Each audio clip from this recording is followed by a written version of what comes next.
Le numéro de la maison des artistes. Ok, le voilà. Ok. 1 hour later. 5 hours later. 72 hours later.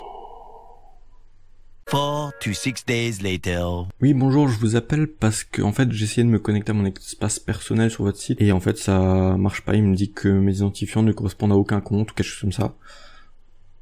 Ah ouais, j'ai été radié.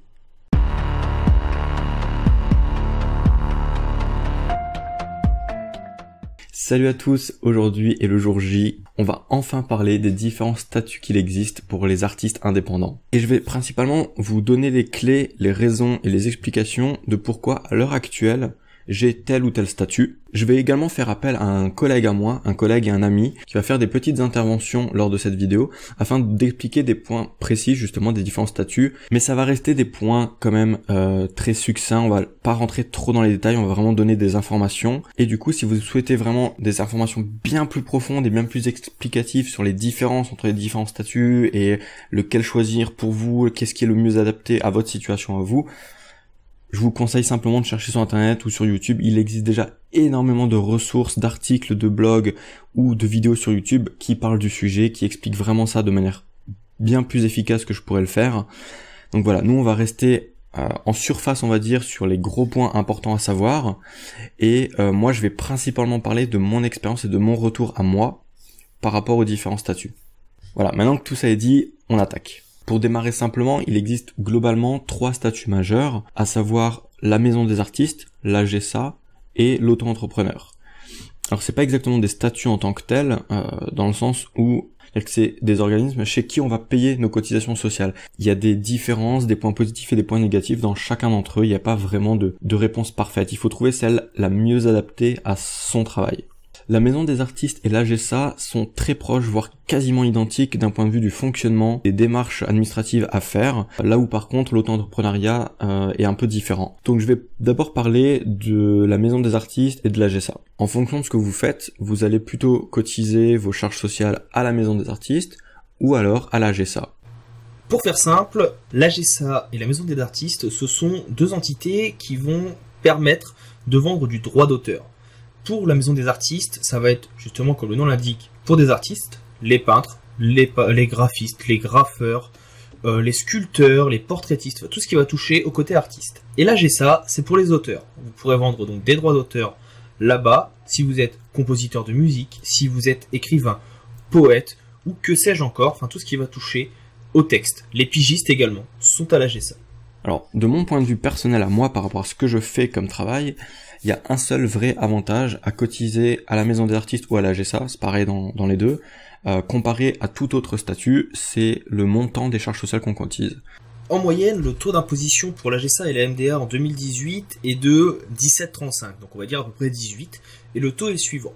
0,4% pour la sécurité sociale, 6,9% pour l'assurance vieillesse, les contributions sociales généralisées sont à 9,20, la GRDS, la contribution au remboursement de la dette sociale, est à 0,5, et les CPF, donc tout ce qui touche à la formation professionnelle, sera aux alentours de 0,35. Il y a un deuxième point positif pour ces deux statuts-là, pour ces deux organismes-là, c'est qu'en fait, on peut choisir d'être soit au régime fiscal micro-BNC, soit au régime réel.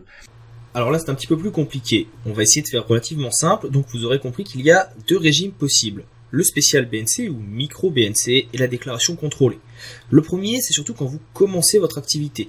Vous n'avez pas le droit de dépasser 70 000 euros à l'année, chiffre de 2018, sinon vous passez automatiquement en déclaration contrôlée. L'avantage du micro BNC, c'est également celui qu'on a en micro-entreprise, c'est que vous n'avez pas forcément besoin de déclarer de TVA. Donc vous êtes imposé sur vos recettes brutes. Et vous avez de cette façon également donc la possibilité d'avoir un abattement forfaitaire pour frais professionnels de 34%, avec un minimum d'abattement de 305 euros. Si vous dépassez votre seuil, je crois que c'est 2 années d'affilée, et encore avec les chiffres 2018, je ne suis pas sûr, vous passez automatiquement en déclaration contrôlée. Donc c'est pour un CA hors taxe supérieur à 70 000 euros dans l'année. Et là, vous êtes imposé directement sur ces frais sans aucun abattement forfaitaire. Donc, petite recommandation, si vous débutez commencez avec un micro BNC et suivant vos revenus, vous passerez certainement en déclaration contrôlée. Faites appel à un expert comptable qui vous expliquera vraiment la différence entre les deux pour bien comprendre et bien choisir la déclaration et le régime qui vous convient. Voilà, ça c'est les deux points que je trouve positifs au fait d'adhérer à la Maison des Artistes ou à la GSA. Mais j'avoue qu'en fait, de mon expérience, c'est les deux seuls points positifs que je vois à ces deux organismes-là.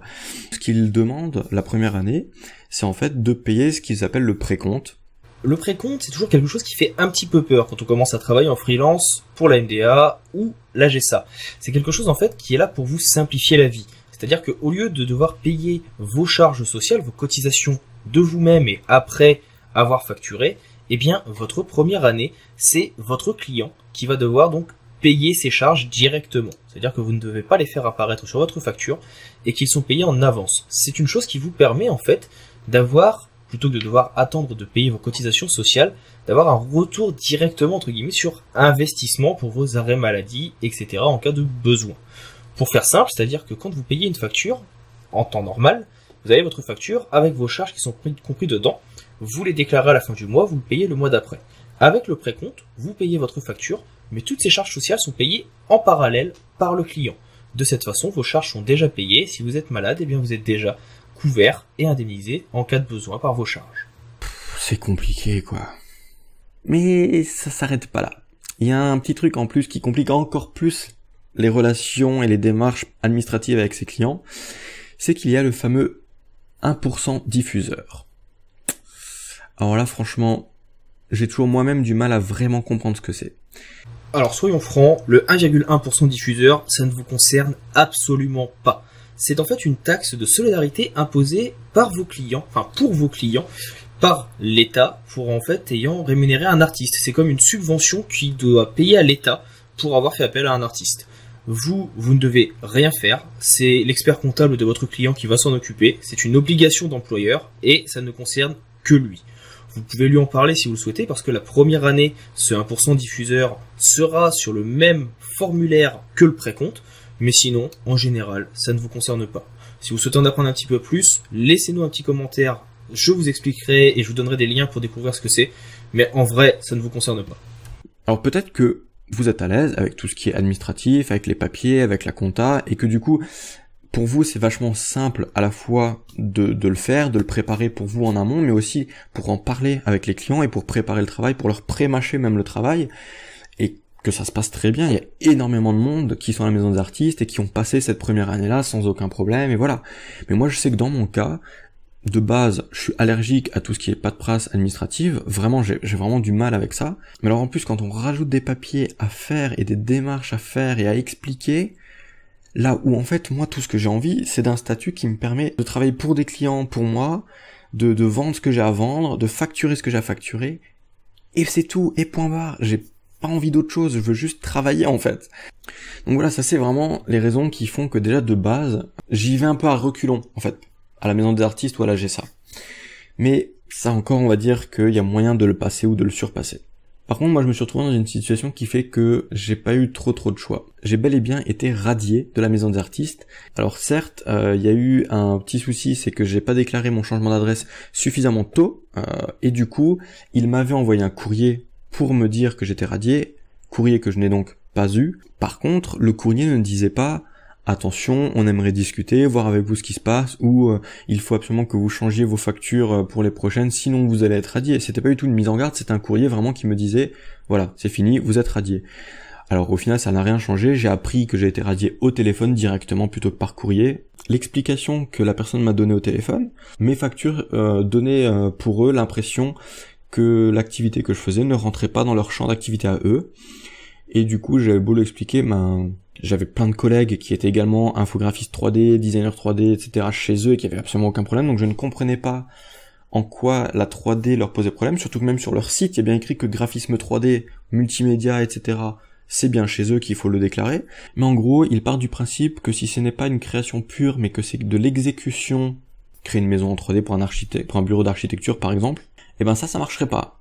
Pour faire simple, la MDA considère que la création en 3D, c'est un service. Ce n'est pas une création de l'esprit, ce n'est pas quelque chose que vous allez imaginer de vous-même parce que vous allez partir de plans déjà réalisés et c'est pour ça qu'ils n'acceptent pas ce type de produit, ce type de prestation et qu'ils considèrent ça comme un service qui donc appartient, entre guillemets, à la micro-entreprise. Et encore un dernier point qui fait que je ne retournerai pas du tout à la maison d'artiste, c'est qu'en fait, par exemple, quand on est artiste peintre comme moi, on a tous plus ou moins le réflexe ou l'intention de mettre également en vente des copies imprimées que tout le monde peut acheter à 10, 20, 30, 50 euros. Sauf que la maison d'artiste n'accepte que la vente de copies s'il s'agit d'éditions limitées. Sauf que justement, moi par exemple, j'ai toutes mes œuvres ou presque qui sont disponibles à l'achat directement sur les sites d'impression en ligne type Society 6 et ce genre de choses. Donc déjà ça marche pas chez eux. Ensuite, l'an passé, j'avais fait un livre rassemblant tous mes dessins Inktober 2017. Et là, pareil, ce genre d'édition, vu que c'est pas des éditions limitées, encore une fois, ça ne marche pas. Ils en veulent pas. Petite précision, le nombre d'éditions limitées est limité à 8. Vous n'avez pas le droit de vendre plus de 8 reproductions de votre œuvre à la MDA. De plus, ces reproductions n'ont pas le droit d'être réalisées à partir de quelque chose de mécanique. Ça ne peut pas être une impression, par exemple. Ça devrait être quelque chose que vous avez réalisé de vous-même. Une gravure à la forte que vous avez reproduit 8 fois. De la lithographie.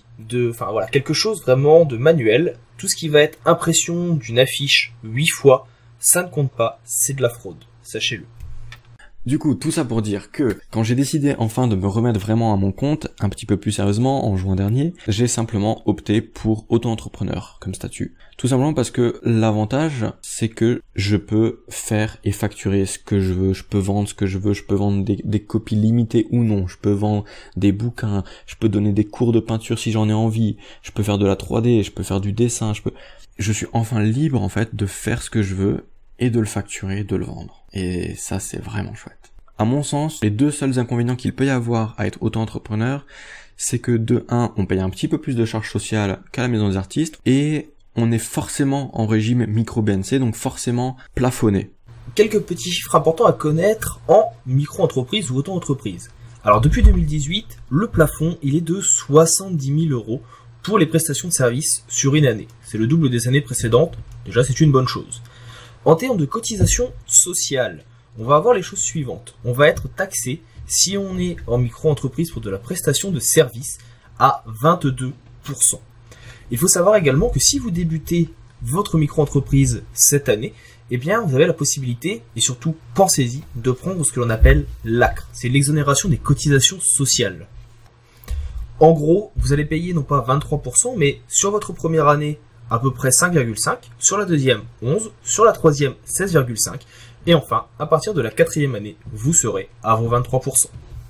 En termes de paperasse, l'auto-entrepreneuriat, c'est également plus simple. Donc tous les mois, je déclare ce que j'ai gagné le mois passé, ça calcule directement ce que je dois payer comme charge, et le mois suivant ou 2 mois après, je sais plus, il prélève cette somme directement sur mon compte.